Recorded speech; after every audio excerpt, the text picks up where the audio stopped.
IDX Channel Golf Turnamen 2021 sukses digelar di Pondok Indah Golf dengan antusiasme peserta yang tinggi.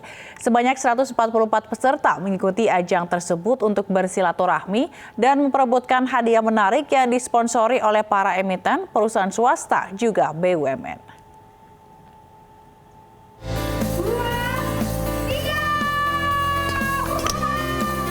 Dalam rangka menghidupkan kembali olahraga prestasi di tengah pandemi, IDX Channel menghelat IDX Channel Golf Turnamen 2021 yang diselenggarakan di Pondok Indah Golf. Turnamen ini diikuti 144 peserta dari berbagai kelas kejuaraan dan latar belakang. Mulai dari stakeholder olahraga, investor, pebisnis, penghobi, hingga pemangku kebijakan. Managing Director MNC Portal Indonesia, Rafael Utomo, mengatakan acara ini juga sebagai silaturahmi dan networking antar lembaga dan masyarakat luas. Di mana dengan adanya event golf ini antar emiten itu bisa saling diskusi, bisa saling bercerita. Nah, ini tentunya kan dengan golf selain menjaga kesehatan, mereka sambil berjalan bisa saling membina silaturahmi dan saling sharing gitu ya. Nah, ini kita harapkan ke depannya juga bisa continue sehingga antar emiten itu bisa saling mendukung pasar modal Indonesia ke depannya lebih baik lagi gitu. Rafael juga mengapresiasi banyaknya sponsor yang mendukung acara ini, baik dari unsur pemerintahan atau BUMN dan para emiten di Bursa Efek Indonesia. Kedepan diharapkan event serupa akan bisa kembali diselenggarakan dengan antusias peserta yang lebih besar. Dari Jakarta, Rizka Ayu, Guntur Zulkarnadi, iNews melaporkan. Pemimpin G20 ikuti tradisi lempar koin di air mancur Trevi, Roma. Akibat kegiatan ini, petugas keamanan lakukan pengamanan dengan menutup jalanan kota. Para pemimpin G20 berkumpul Minggu pagi di depan air mancur Trevi, Roma untuk mengambil bagian dalam tradisi lempar koin. Perdana Menteri Inggris Boris Johnson berdiri di samping Presiden Prancis Emmanuel Macron bersenda gurau. Presiden AS Joe Biden tidak menghadiri acara tersebut. Para pemimpin berbaris di depan air mancur yang megah dan bersama-sama melemparkan koin mereka.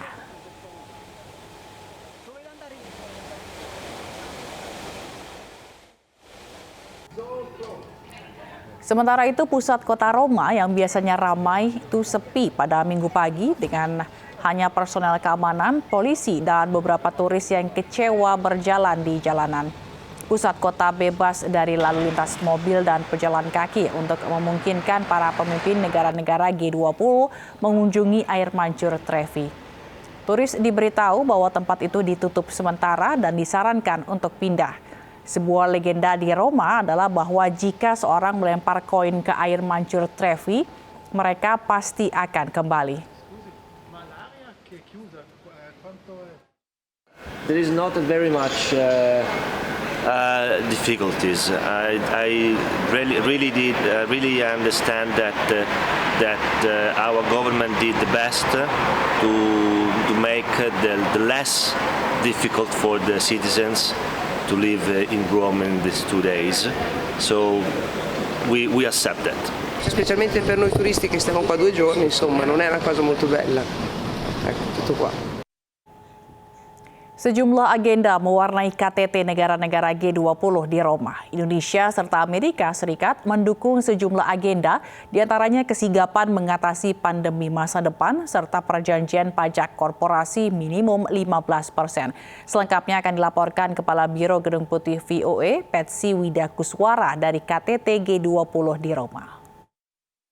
Dari Roma, Italia, para pemimpin G20 termasuk Presiden Indonesia Joko Widodo dan Presiden Amerika Serikat Joe Biden baru saja merampungkan KTT hari pertama yang fokusnya adalah ekonomi dan kesehatan. Besok mereka akan berlanjut membahas isu-isu iklim, perubahan iklim dan mitigasinya. Namun hari ini satu hal besar yang bisa dicatat adalah mengenai kerangka kerja yang diajukan oleh Indonesia dan juga Amerika Serikat terkait kesiapan menuju pandemi yang akan datang.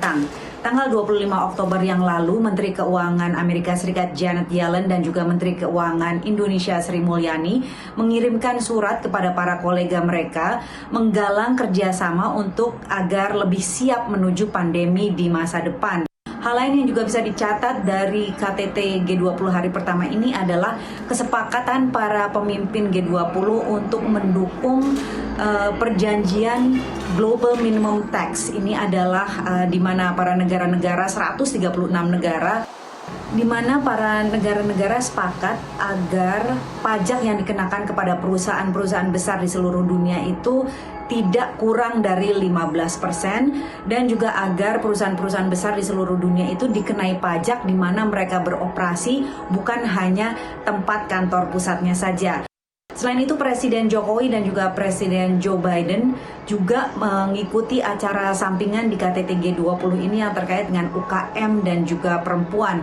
Ini satu catatan penting ya, sebab di KTT seperti ini banyak sekali acara-acara sampingan, namun kenyataan bahwa Presiden Jokowi maupun Presiden Biden memilih untuk mengunjungi acara UKM dan juga perempuan ini menunjukkan besarnya fokus mereka terhadap isu ini.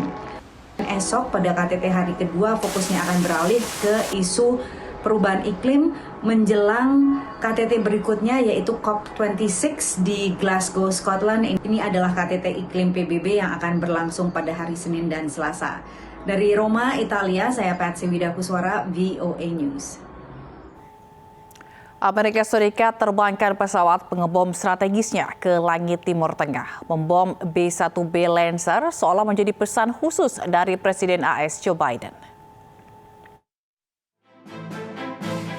Angkatan Udara Amerika Serikat menerbangkan pesawat pengebom strategis B-1B di atas choke points maritim utama di Timur Tengah dengan sekutu, di tengah ketegangan yang sedang berlangsung dengan Iran. Pembom B-1B Lancer terbang hari Sabtu di atas Selat Hormuz, mulut sempit Teluk Persia yang dilalui 20% dari semua perdagangan minyak. Ia juga terbang di atas Laut Merah, Selat Bab el Mandeb yang sempit, dan terusan Suez, Mesir. Selat Hormuz menjadi tempat serangan terhadap pengiriman yang telah disalahkan pada Iran selama beberapa tahun terakhir. Sementara Laut Merah alami serangan serupa di tengah perang bayangan yang sedang berlangsung antara Teheran dan Israel. Republik Islam telah membantah terlibat dalam serangan itu, meskipun telah berjanji untuk membalas dendam pada Israel atas serangkaian serangan yang menargetkan program nuklirnya. Jet tempur dari Bahrain, Mesir, Israel, dan Arab Saudi terbang di samping pembom.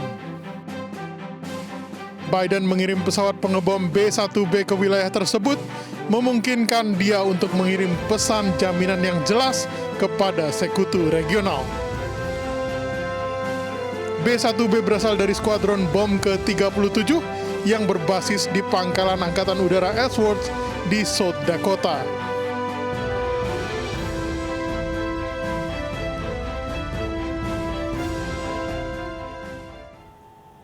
Tonga mencatat kasus pertama COVID-19. Dengan adanya kasus COVID-19, antusias warga untuk vaksinasi meningkat.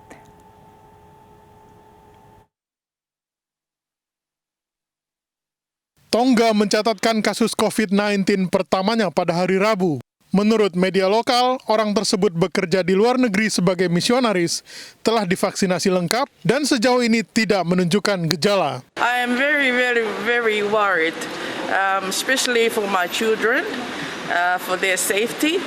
Individu tersebut diisolasi di fasilitas karantina utama Tonga di Nuku'alofa, ibu kota Tonga. Berita tentang kasus tersebut mendorong ribuan penduduk untuk divaksinasi di pusat inokulasi utama ibu kota. So it was very exciting to see that. Media lokal melaporkan bahwa 2.000 vaksinasi dilakukan pada hari Jumat, dan pada hari Sabtu 86% dari populasi yang memenuhi syarat telah menerima suntikan pertama vaksin COVID-19. Provinsi Sichuan, China menjadi tempat 76% jumlah panda raksasa di dunia. Pada 12 Oktober lalu, Taman Nasional Panda Raksasa secara resmi didirikan di Sichuan.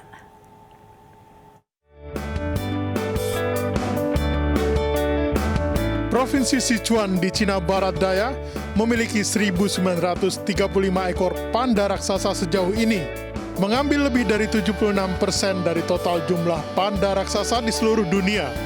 Menurut data yang dirilis oleh Administrasi Kehutanan dan Padang Rumput Provinsi Sichuan pada hari Rabu, di antara 1.935 ekor panda raksasa ini, 1.387 ekor diantaranya liar dan sisanya adalah penangkaran.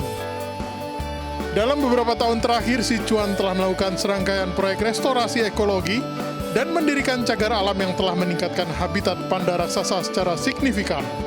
Data terakhir menunjukkan bahwa jumlah panda raksasa dan cakupan habitatnya sedang dalam pertumbuhan pemulihan. Jumlah panda raksasa liar telah meningkat dari 909 ekor pada 1980-an menjadi 1.387 saat ini. Sementara wilayah habitat juga telah berkembang dari 1.025 juta hektar menjadi 2.027 hektar selama periode waktu yang sama. 大熊猫这个野外调查、疾病研究，还有科学保护方面，都起到了领头羊的作用。 Pada 12 Oktober, Taman Nasional Panda Raksasa secara resmi didirikan. Sebanyak 20.177 km persegi tanah di Sichuan termasuk dalam taman, terhitung sekitar 3/4 dari seluruh cakupan.